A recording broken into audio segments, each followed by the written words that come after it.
मुंबई का रुख करेंगे, जहां के समुद्र में तुगयानी का खतरा मंडरा रहा है। 2:30 बजे 4.17 हाई टाइड की निशानदेही की गई है। इस दौरान समुद्र में तकरीबन 14 फीट ऊंची लहरें उठ सकती हैं। इस बीच अगर मुंबई में तेज बारिश हुई तो कई नशेबी इलाकों में पानी भर सकता है। नशेबी इलाकों में हिंदमाता, साइन, लोअर परेल और दादर शामिल हैं।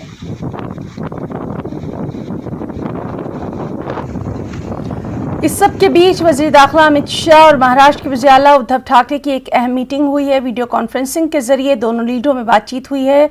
तूफान और कोरोना के हवाले से तबादला ख्याल किया गया है। हमारे साथ मौजूद है मुंबई से हमारे साथी वसीम अंसारी।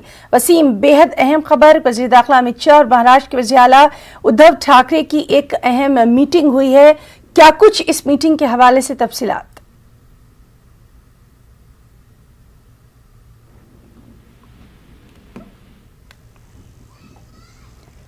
वसीम, आपको हमारी आवाज आ रही है?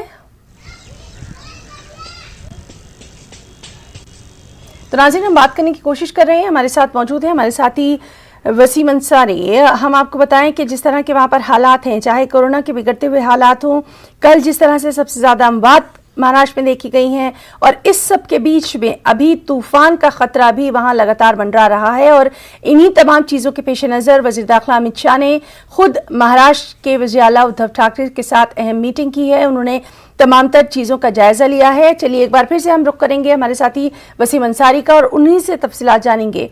वसीम, बेहद अहम मीटिंग हुई है अमित शाह और उद्धव ठाकरे की, क्या कुछ तफसीलात?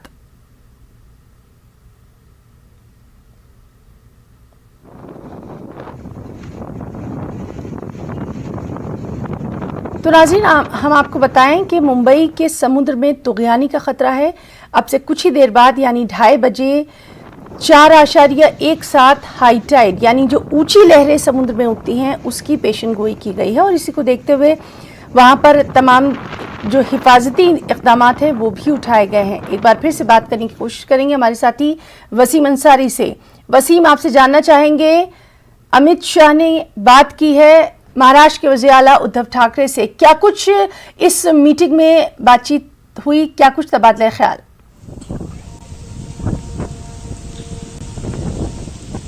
देखिए, ये जो बैठक हुई है काफी अहम बैठक हुई है। वीडियो कॉन्फ्रेंसिंग के जरिए बैठक हुई है। उन राज्यों के मुख्यमंत्री के साथ बैठक हुई है जहां पे तोक्ते चक्रवात का सबसे बड़ा असर देखने मिल सकता है। खास करके महाराष्ट्र, गोवा और गुजरात इनसे काफी पीड़ित नजर आ रहा है। तो जो एक मूलभूत जो सुविधाएं राज्य सरकार को चाहिए केंद्र से, उसे लेकर चर्चा की गई। साथ ही जो बिजली है, खास करके बिजली कटौती ना हो, बिजली पूरी तरीके से उन इलाकों में मिले जहां पे इस तरह के चक्रवात होंगे, उसके लेकर किस तरह की उपाय योजना सरकार करिए, इस पर चर्चा की गई है। साथ ही जिस तरह से कोरोना का संकट चल रहा है, इस दौरान बहुत सारी दिक्कतें आ रही हैं, खास करके मरीजों को, तो उनकी भी तकलीफें किस तरह से दूर की गई, इस बारे में चर्चा की गई है। तो ऐसे कई मुद्दों पर चर्चा की गई। मैं आपको बताना चाहूँगा कि जिस तरह से देखा गया है कि मुंबई का इलाका हो या फिर कोकन का सिंधुदुर्ग का इलाका हो, यहाँ पे अब भी देखा जा रहा है कि जो हवाएं हैं काफी तेज चल रही है। लेकिन जो मुंबई से अब तक जो चक्रवात है, ये बताया जा रहा है कि अब भी वो 450 किलोमीटर दूरी पे है, यानी कि देर रात मुंबई में काफी बारिश होने की आशंका जताई जा रही है। और साथ ही 70 से 80 की स्पीड में बाकायदा हवाएं भी चल सकती हैं, जिससे काफी नुकसान भी हो सकता है। तो ऐसे में एहतियात के तौर पे जो अस्पताल है खास करके मुंबई के, उन पे अब बोझा बढ़ गया है, क्योंकि जो कोविड सेंटर्स बड़े जंबो है, उनमें से जो मरीज हैं उन्हें शिफ्ट किया गया है इसी आशंका के कि हवाओं की वजह से कोई किसी तरह की दिक्कत नहीं हो, बारिश की वजह से कोई दिक्कत नहीं हो। तो 580 मरीजों को खास करके मुंबई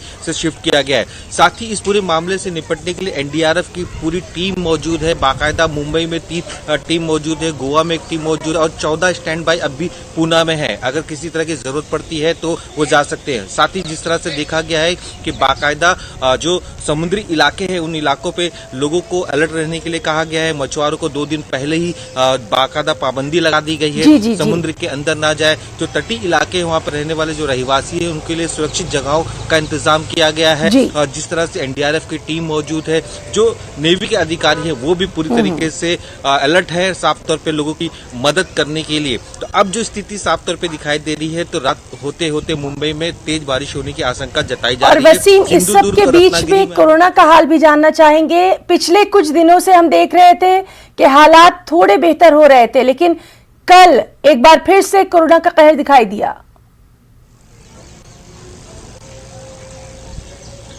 देखिए, जिस तरह से कोरोना के कहर को रोकने के लिए कई उपाय योजना की जा रही है। अभी कुछ ही देर पहले सीएम उद्धव ठाकरे ने जो डॉक्टरों की टास्क फोर्स बनाई गई है उसके साथ चर्चा की और कई तरीके की उन्हें नई गाइडलाइंस हिदायत दी है किस तरह से, क्योंकि डॉक्टरों का बहुत बड़ा योगदान रहा है इस पूरे मामले के दौरान। खास करके जब बारिश आ रही है, बारिश के दौरान इस मरीज में काफी दिक्कतें हो सकती है, इजाफा और भी हो सकता है, तो उससे निपटने के लिए किस तरह के इंतजाम किए गए।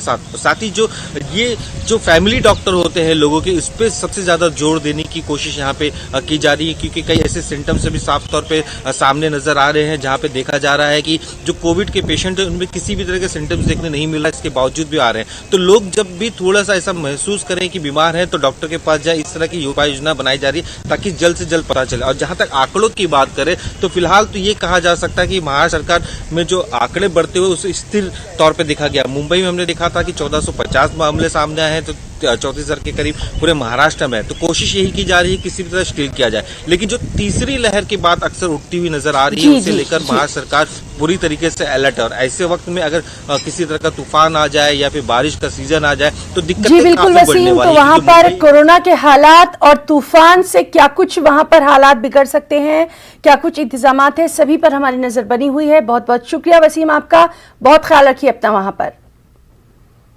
दिल्ली से खबर है जहां के वज़ीर आला अरविंद केजरीवाल ने दिल्ली में एक बार फिर एक हफ्ते के लिए लॉकडाउन में तोसी कर दी।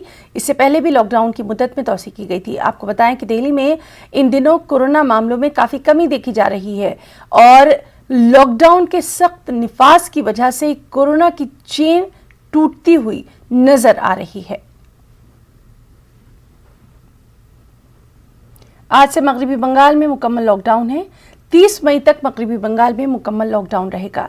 तमाम सरकारी और निजी तालीमी इदारे बंद रहेंगे, दफ्तरों में ताले लगे रहेंगे। सख्त पाबंदियों के बीच सुबह 7 बजे से 10 बजे तक लॉकडाउन में छूट दी जाएगी। जरूरी अशिया और खदमात बहाल रहेंगी।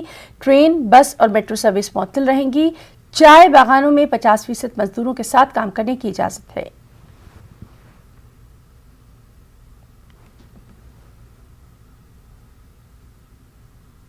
इसी के साथ वक्त एक छोटे से ब्रेक का।